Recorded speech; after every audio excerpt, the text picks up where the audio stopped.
हो गया? ठीक है बच्चों, देखो आज हम लोग पढ़ेंगे क्लास 11 फिजिक्स का एक बड़ा फेमस टॉपिक जो कि 90% एफिशिएंटली आदमी गेस कर सकता है कि आपके जेईई मेंस और नीट के एग्जाम में आना ही आना है।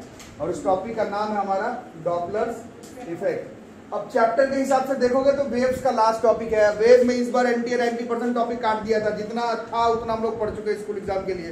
बाकी जो चीज बचा हुआ है वो वैसे में भी स्कूल एग्जाम में आ नहीं रहा। थोड़ा वीडियो ऊपर नीचे हो गया, पहले हम लोग वेव पढ़ रहे थे, फिर थर्मोडायनामिक्स पढ़ रहे हैं, फिर डॉपलर इफेक्ट पढ़ रहे हैं, इसलिए नोट सही रहना चाहिए, है ना। डॉपलर इफेक्ट को आप वेव्स के टॉपिक मत मानिए। जो लोग मेंस नीट का एडवांस का तैयारी कर रहे हैं, डॉपलर इफेक्ट पे पूरा एक अलग एक टॉपिक का अलग एक क्वेश्चन मान करके चलो, ठीक है। इससे एक कंफर्म क्वेश्चन आएगा और ये हम लोग अभी पढ़ेंगे। बहुत इंपॉर्टेंट टॉपिक है। जो सीनियर्स देख रहे हैं जिनका एग्जाम अब आ रहा है 15 तारीख को, फिर से जेईई मेंस का एग्जाम है। डॉपलर इफेक्ट जो लोग नहीं पढ़ के गए थे, बेवकूफ है, नहीं पढ़ के गए, डॉपलर इफेक्ट का क्वेश्चन तो आना ही था। पूरा वेव छोड़ देते, सिर्फ डॉपलर इफेक्ट पढ़ के चले जाते तो भी एक क्वेश्चन सही बन जाता जेईई मेंस के एग्जाम में। तो थोड़ा ध्यान से तैयारी करना होगा। डॉपलर इफेक्ट बाकी अभी हम लोग पढ़ते हैं, ठीक है। तो क्या होता है उसके बारे में शायद 9th में भी थोड़ा थोड़ा बताया गया था, बाकी अभी थोड़ा सुनने का ट्राई करना कि क्या है क्या नहीं है ना। तो अभी जैसे आप लोग मेरा बात सुन रहे हैं, तो मैं हूँ सोर्स जो बोल रहा है, जो वेव साउंड वेव प्रोड्यूस कर रहा है। तुम हो सुनने वाले, तुम हो ऑब्जर्वर, तुम मेरा साउंड को क्या कर रहे हो, रिसीव कर रहे हो।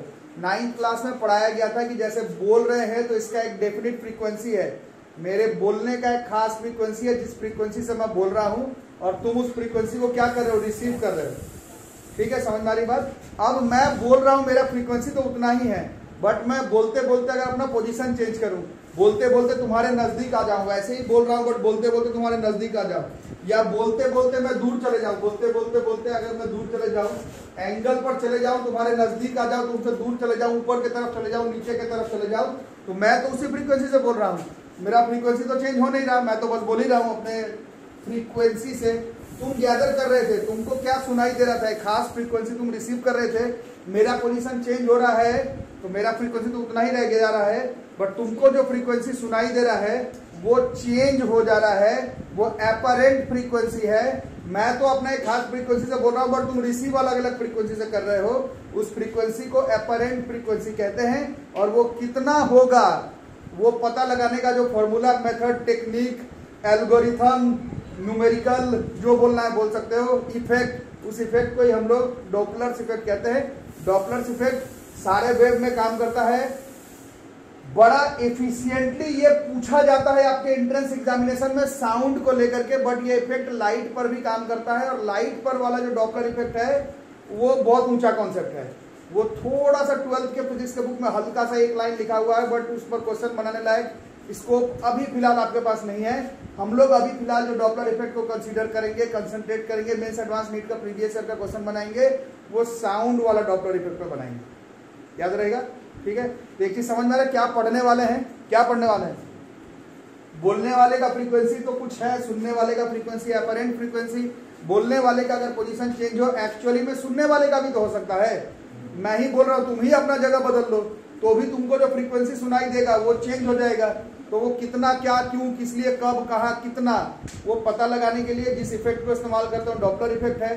फॉर्मूला का एक खास इस्तेमाल करते हैं, वो अभी हम लोग लिखेंगे, ठीक है।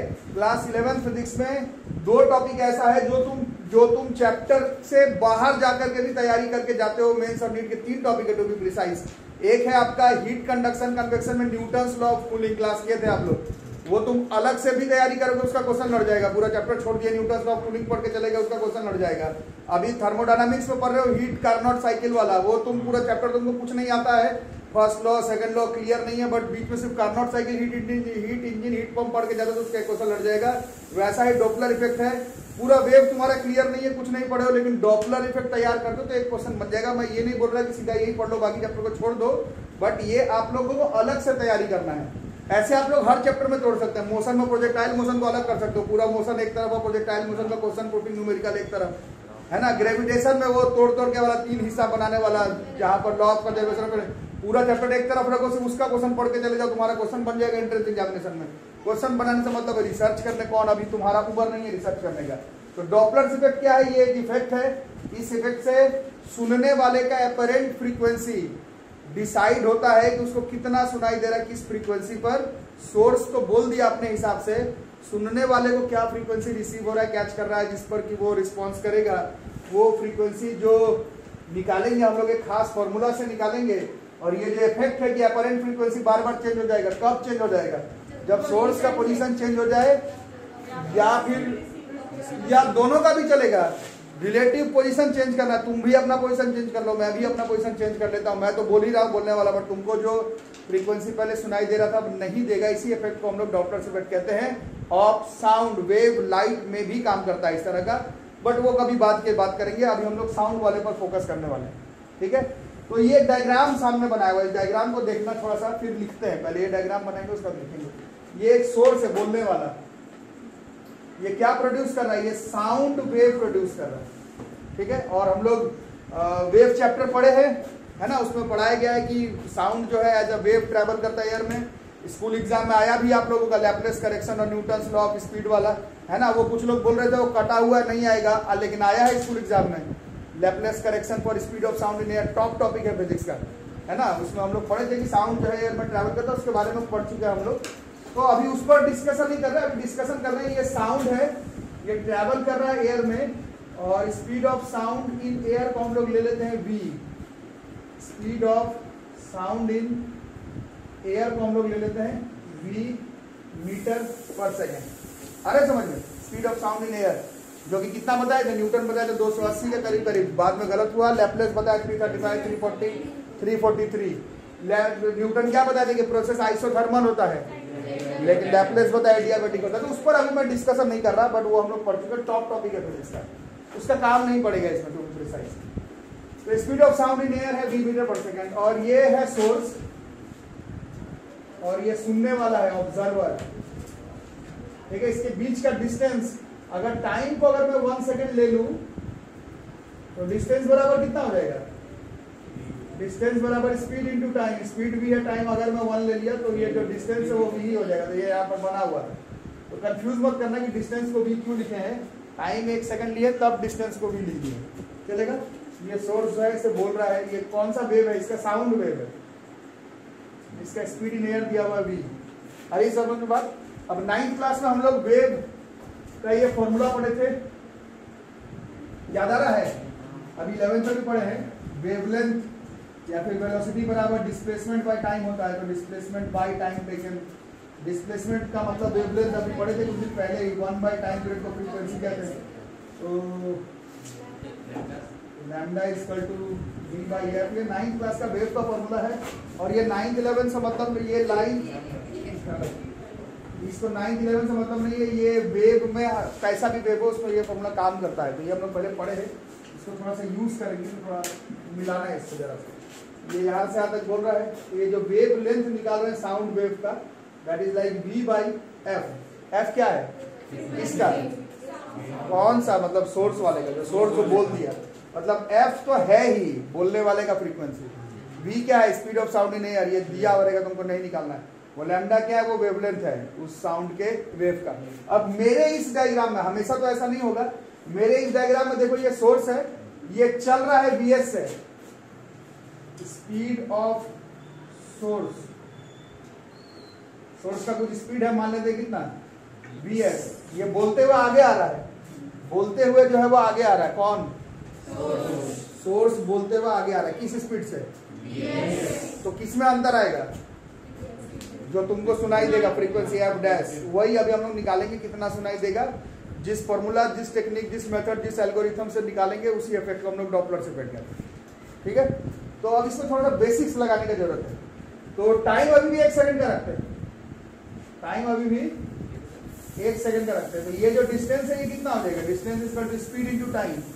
स्पीड इसका vs लिए थे, टाइम 1, तो ये हो गया, और ये पूरा डिस्टेंस v था, तो 1 सेकंड के लिए ये डिस्टेंस कितना बच गया, तो जो वेवलेंथ है वेव का वो तो चेंज हो जाएगा, है ना।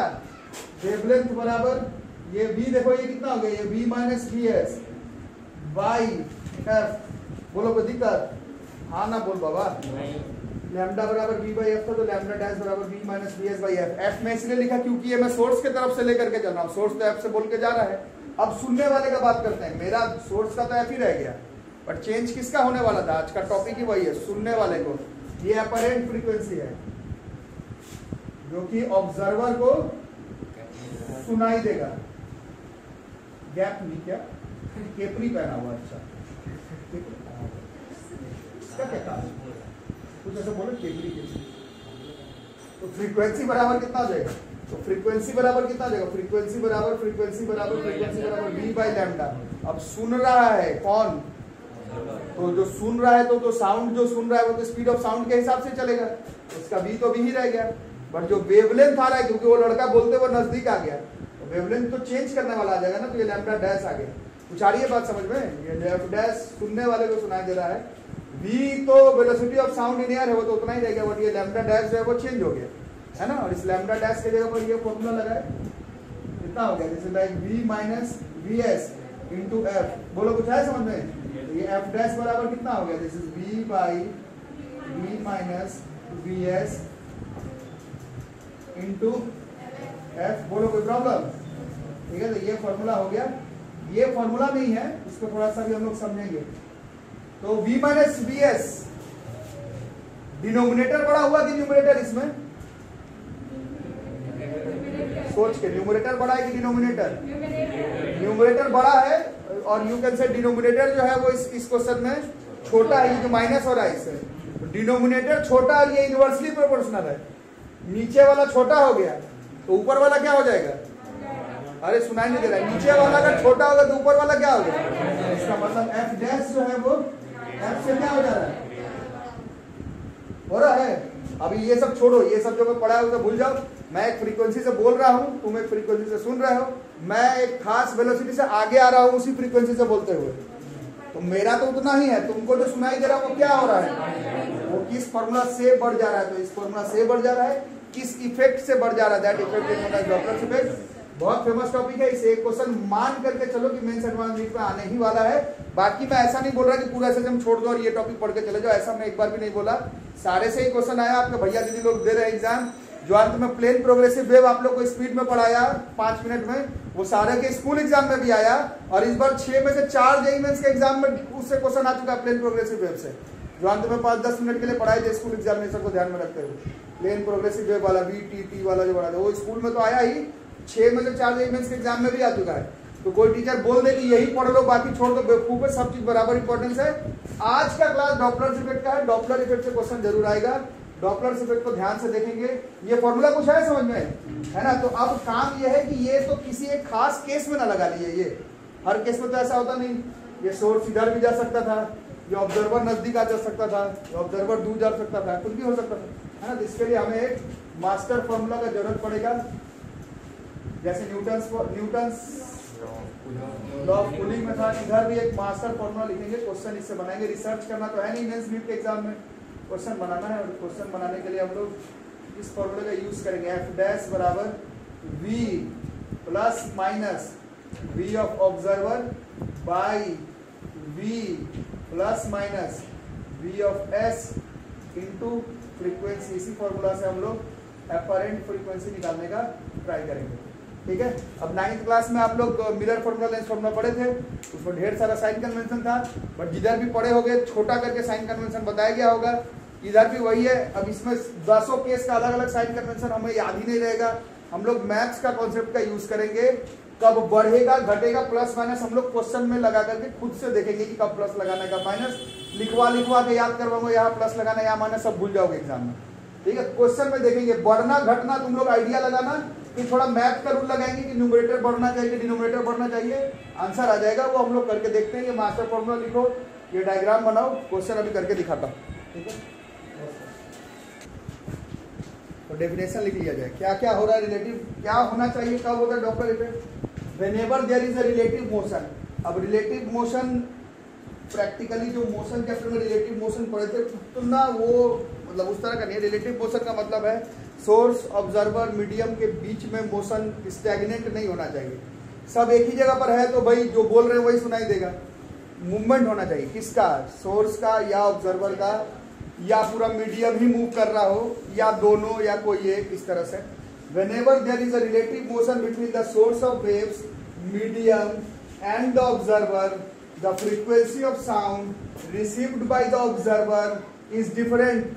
इससे different, from the frequency of sound waves emitted by the source. इसी इफेक्ट को क्या कहते हैं? इसी इफेक्ट को हम लोग डॉपलर इफेक्ट कहते हैं। और जो फॉर्मूला, जैसे आप लोग में से बहुत लोग बर्नौलीज थ्योरम पढ़े थे, वहां पर भी पढ़ाया गया था। थ्योरम तो ठीक है, बट फॉर्मूला लगाने के लिए उसमें कुछ कुछ चीज हम लोग मान के चलते हैं, है ना, याद होगा सबको क्लास में।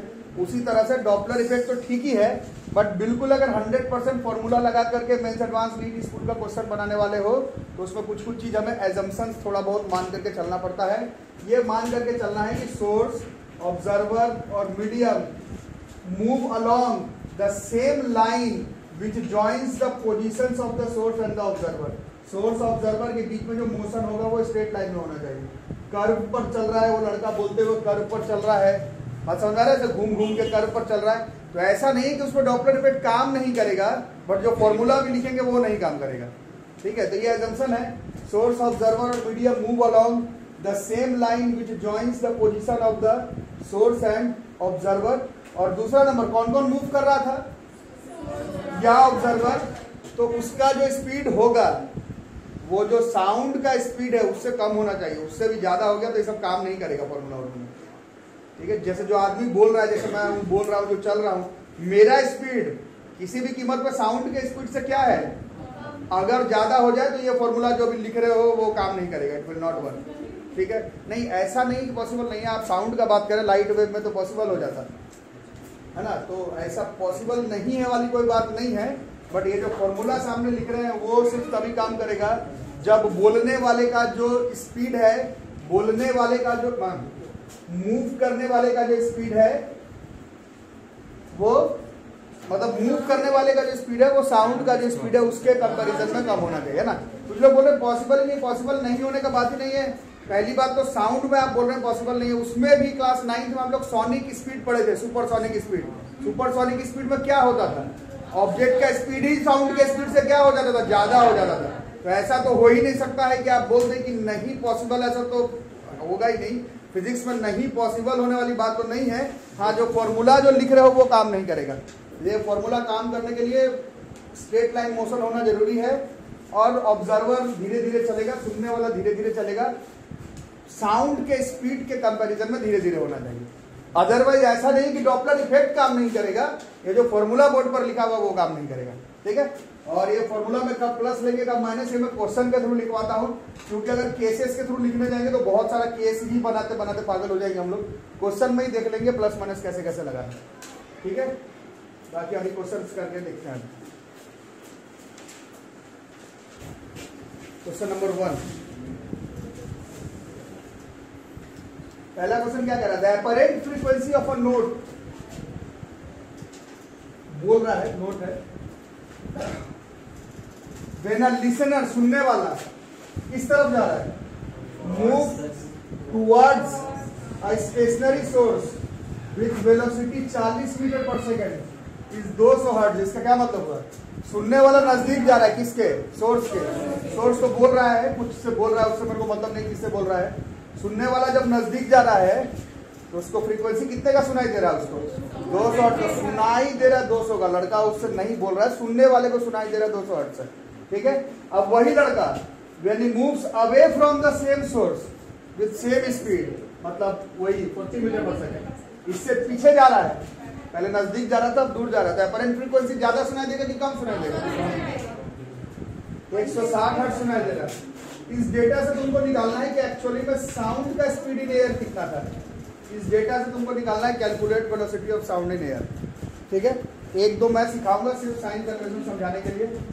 केस 1, नाचो नहीं प्लीज। केस 1 में अब पहले फॉर्मूला लिख दिया जाए यहाँ पर। अब तुम लोग को साइन करने में समझना है, इसलिए v plus minus V naught, v plus minus V S into F. अब थोड़ा ध्यान से सुनना, खासकर नॉन मैथ्स वाले लोग, क्योंकि इसमें मैथ्स का पंगा हो सकता है ना। बाकी सबके लिए बराबर, छोटे क्लास का मैथ है, 7th 8th क्लास का, बट सोच के करना पड़ेगा, है ना।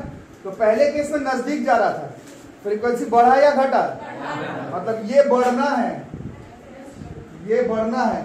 इसका मतलब है तुम्हारे पास दो ऑप्शन है, या तो तुम न्यूमरेटर, मतलब ये बढ़ने का मतलब न्यूमरेटर बढ़े या डिनोमिनेटर घटे। आ रहा समझ में? ये पहले मेक श्योर करेगा कि बढ़ेगा कि घटेगा, तो इसमें तुम खुद बोल रहे हो बढ़ेगा, नजदीक जा रहा है। ये बढ़ेगा मतलब ऊपर वाला टर्म बढ़ना चाहिए और नीचे वाला टर्म जो है वो घटना चाहिए। ठीक है, अब देखो इसमें सोर्स जो है इसमें क्या था, स्थिर था, तो इसमें तो बढ़ने घटने का बात ही नहीं है। फिर समझ में आ रही है सबको? फिर नहीं समझ में तो दिक्कत होगा। सोर्स तो इस क्वेश्चन में लिखा हुआ स्टेशनरी है, क्वेश्चन में लिखा हुआ है, ये सोर्स तो ना आगे जा रहा है पीछे, तो ये तो गेम में ही नहीं है, ये बढ़ाना है। नीचे वाला गेम में नहीं, तो ऊपर वाले को क्या करना पड़ेगा? ऊपर वाले को बढ़ाने के लिए प्लस साइन लगा हुआ है, माइनस लगा हुआ है, प्लस लगा हुआ है। तो ये आ गया समझ में, कब प्लस लगाना कब माइनस। ये सारा का सारा केस लिखवा करके मैं लिखवा सकता हूँ कब प्लस लगाना कब माइनस, बट वो कंफ्यूजन ही हो जाएगा यूट्यूब का। ऐसे करेंगे, फिर से बताऊँ क्या है समझ में आया? तो पहले केस में ये कोई वशिष्ठ को उड़ा, मतलब ढक्कन को उड़ा दिया, सॉरी तो केस वन में बताओ, ये अपरेंट फ्रीक्वेंसी दिया हुआ था 200 वी है, और आप लोग बोले हैं ये प्लस होगा इस केस में। क्यों प्लस होगा समझ में आया ना? फिर से बता दूं, नजदीक जा रहा है, ये बढ़ रहा है, ये बढ़ने के लिए ऊपर वाला बढ़ाना है या नीचे वाला घटाना है? नीचे वाला इस क्वेश्चन में रुका हुआ, क्वेश्चन में कह रहा मेरा स्टेटमेंट नहीं है, ये बढ़ाने के लिए ऊपर ही वाला बढ़ा सकते हो, ऊपर वाला बढ़ाने के लिए ऊपर वाला प्लस लेना पड़ेगा। ये मैथ्स की बातें हैं, इसमें लगाना पड़ेगा। प्लस माइनस याद नहीं कर पाओगे कब प्लस लेना कब माइनस लेना, पूरा खुश है बस कोई बात नहीं, बस उसी का तो हाँ। वी ओ बाई नीचे वी है और सोर्स रुका हुआ था, क्वेश्चन में कह रहा है, तो ये वी एस का वैल्यू 0 हो गया इंटू एफ। अब प्लॉट करेंगे वैल्यू 200, वी निकालना है एक्चुअली, ऑब्जर्वर का दिया होगा 40, वी का V into F, this is question number 1। ठीक है, समझ में आ रही बात? अब केस 2 पे चलते हैं। केस 2 में दूर भाग रहा है बॉस, केस 2 में जो है वो दूर भाग रहा है, बढ़ेगा घटेगा इधर वाला टर्म, अरे सुनाई नहीं दे रहा, ये घटाना है। ये घटाने के लिए तुम्हारे पास दो ऑप्शन है, इस ऊपर वाले को घटाओ या नीचे वाले को बढ़ाओ। नीचे वाला तो अभी पता चला कि इस क्वेश्चन में स्टेशनरी है, तो ये है नहीं जेब में, इसको घटाना है, जिस पूरे को क्या करना पड़ेगा? घटाना पड़ेगा। और ये घटाने के लिए प्लस वाला लोगे कि माइनस वाला लोगे? हमारे प्लस माइनस कैसे लेना है, 4-5 क्वेश्चन में जरूर आ जाएगा, अगर एक क्वेश्चन में नहीं भी आ रहा है। ठीक है, तो कितना हो जाएगा? This is V minus 40 by V into F. ये एफ तो बोलने वाले का है, ये तो फिट ही है, फिक्स है, इसको क्या लेना देना, ये तो अपने जगह पर। और ये एफ डबल डैश का वैल्यू एक्चुअली में दिया हुआ था 160 दिया हुआ। ठीक है, दोनों क्वेश्चन को आपस में डिवाइड कर देंगे।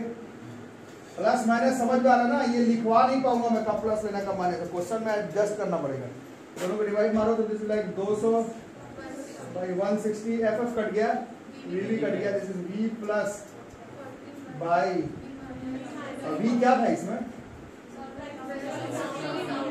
इन एयर, वही निकालना है, कट रहा था 5 क्रॉस मल्टीप्लाई,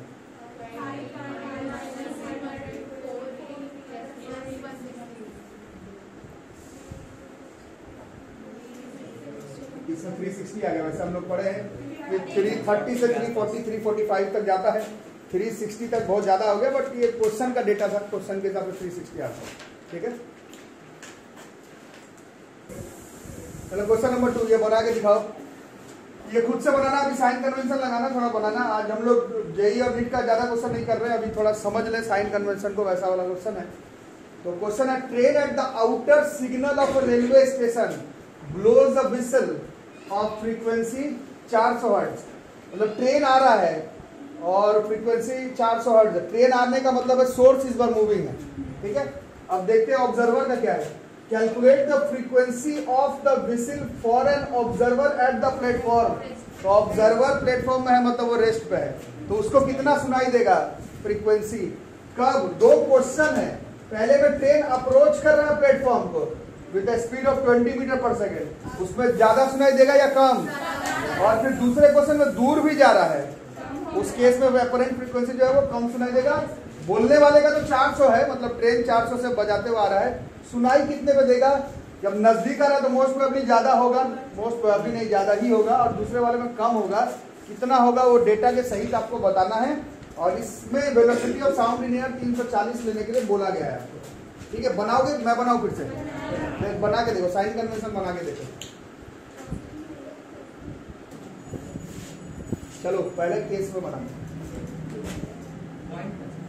पहले वाले का पहले वाला तो लगता नहीं पॉइंट होगा, दूसरा वाला सही होगा। 425 हर्ट्ज, पहला वाला 425 हर्ट्ज सही है, दूसरा बना रहे, दूसरा पॉइंट पर जाएगा लगता है। चलो जो नहीं बना पाए क्या करना है, dash is equal to v plus minus vo v plus minus vs into f। तो पहले वाले केस में नजदीक आ रहा है, फ्रीक्वेंसी क्या होगा, बढ़ेगा। इसमें कौन रुका हुआ है, इसमें ऑब्जर्वर तो रुका ही हुआ, तो ये तो गेन ही में नहीं है, ये बढ़ाना है, इससे कुछ नहीं कर सकते, तो नीचे वाले को क्या करना पड़ेगा, घटाना पड़ेगा, और कोई ऑप्शन नहीं। इसको बढ़ाना है, ऊपर वाले से कुछ कर नहीं पा रहे हो तो नीचे वाले को घटाना पड़ेगा, और नीचे वाले को घटाने के लिए प्लस या माइनस, ये खुद समझना पड़ेगा। प्लस माइनस मेरे पास ऑप्शन है, किताब में 16 केसेस है, 16 केस का मैं प्लस माइनस लिखवा दूं, बट तुम्हें याद ही नहीं रहेगा, खुद से ऐसे प्लस माइनस करो तो समझ में ज्यादा आएगा। तो पहले वाले केस में फ्रीक्वेंसी बढ़ेगा, v जो है वो 340 है, ऑब्जर्वर रुका हुआ है तो गेम में नहीं है, और ये बढ़ेगा तो नीचे वाला घटेगा, उसके लिए नीचे वाला माइनस होगा, ऐसा आप ही लोग बोल रहे थे। ये 340 माइनस सोर्स का दिया हुआ है कुछ 20 इंटू वो किस फ्रीक्वेंसी से बोलते हुआ आ रहा था, वो दिया हुआ था 400, लाइक 340 बाई 320 इंटू 400, यही ना, ये कट गया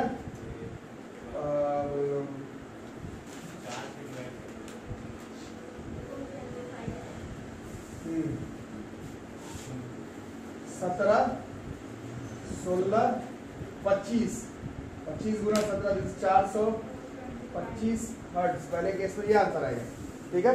दूसरे वाले में क्या होगा, दूर जा रहा था, दूर जाने का मतलब ये वाला क्या होगा, सब लोग बोलो बाबा, ये वाला कम होगा, ऊपर वाला गेम में है नहीं, इसको घटाना तो किसी भी कीमत में नीचे वाला बढ़ाना पड़ेगा, नीचे वाला बढ़ाने के लिए नीचे वाला प्लस लेना पड़ेगा। यही याद हो गया तो एग्जाम में क्वेश्चन बना लेंगे हम लोग।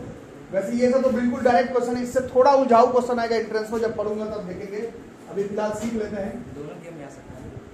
दोनों वाला ही आएगा जनरली, दोनों मूव, और जब आगे करवाऊंगा देखूंगा, देखेंगे आप लोग ऐसे दोनों मूव भी कर रहा होगा। और बैट वैट का अल्ट्रासोनिक वेव सब लोग पढ़े थे क्लास 9th में, अल्ट्रा लोकेशन, इको लोकेशन क्या करता था, जब बोलता था वो टकरा के वापस भी आ जाता था, वो सब भी करना है इसमें, दोनों मूव भी करेगा, टकरा कर वापस भी आएगा, उस तरह का क्वेश्चन आएगा। बट वेक्टर नहीं है, डिफरेंशिएशन नहीं है, इंटीग्रेशन नहीं है, उसके एवज में ये सब है, प्लस माइनस करके आंसर आना होगा। वहां जब डिफरेंशिएशन नहीं कर रहे हो तो इसमें ही मेहनत करेंगे, ये सब तो डायरेक्ट क्वेश्चन है। v है 340, नीचे वाला बढ़ाना है, ऐसा आप ही लोग बोले हैं,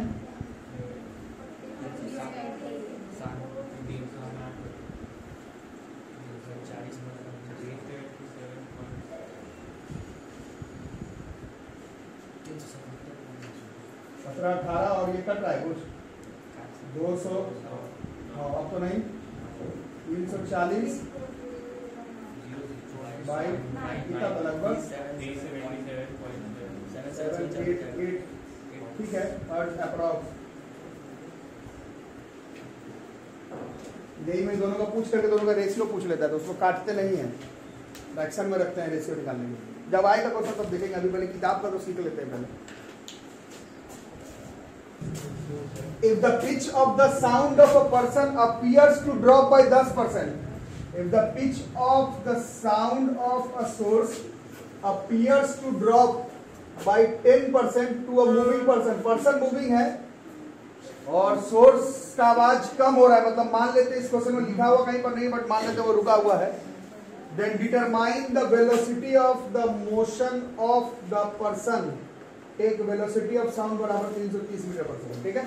तो उतना मुश्किल नहीं है, एफ डैश का फॉर्मूला लिखते हैं, v plus minus vo by v plus minus vs into F. बढ़ रहा है या घट रहा है, मतलब ये घटाना है, कौन रेस में है इसमें, मतलब ये गेम ही में नहीं है, इसको घटाना है तो ऊपर वाले को क्या करना पड़ेगा, इतना समझ गए, बाकी अब कर लेते हैं। कितना दे रहा है, कितना निकाल 110 का 9 एफ नहीं, अच्छा इसमें एफ का वैल्यू सर दिया हो, नहीं एफ का काम कट जाएगा कितना निकालेंगे, 33 शायद देगा, देखते हैं 33 तो बहुत कम नहीं होगा फ्रीक्वेंसी, देखते हैं हो सकता सही हो। वेलोसिटी किसका निकाला, लड़के का, हाँ हो सकता है 33 सही हो सकता है, तब देखते हैं। ये एफ डैश कितना दिया हुआ, बचा हुआ कितना होगा, 10% तो कम हो गया किसका 9/10 ऑफ एक्चुअल वाले एफ का 10% तो कम हो गया, तो बचा हुआ तो 90% है ही ना, वो वाला एफ कट जाएगा। ये गेम में नहीं है वी, और नीचे वाला आप लोग बोले क्या करना पड़ेगा ये, अच्छा ऊपर वाला ही गेम में ये घट रहा है तो ऊपर वाला घटाना है, वी माइनस वी हो, नीचे वाला वी इंटू एफ, ये एफ कट जाएगा। 9/10 वी का 330 ऑब्जर्वर का निकालना है, फिर 330 है ना, तो ये कट जाता 33 9 297, 330 minus V of observer, V of observer is 330, यहाँ पर लिसनर है टू बी फेयर 33 मीटर पर सेकंड, सही आंसर। ठीक है, इस तरह के क्वेश्चन करेंगे हम लोग, और कल करेंगे इसी में इको का क्वेश्चन, इसी में इको लोकेशन का क्वेश्चन, और इसमें जो आप लोग बोल रहे हैं दोनों मूव करेगा वाला क्वेश्चन, अभी तक दोनों मूव करने वाला नहीं हुआ, कोई ना कोई एक रुका हुआ रह रहा है, वो सब करेंगे हम लोग अगले क्लास में। कुछ गलत हो गया तो अगले कल वाले क्लास में सारा इंट्रेंस एग्जामिनेशन में जो जो क्वेश्चन पूछा गया उस पर ज़्यादा फोकस करेंगे, डॉपलर कल हम लोग ट्राई करेंगे खत्म कर लेंगे। ठीक है, उसके बाद फिर हम लोग लौटेंगे थर्मोडायनामिक्स की तरफ, आपके पास टाइम है 1-2 दिन, टीडी का सारा फॉर्मूला याद कर लीजिए। ठीक है।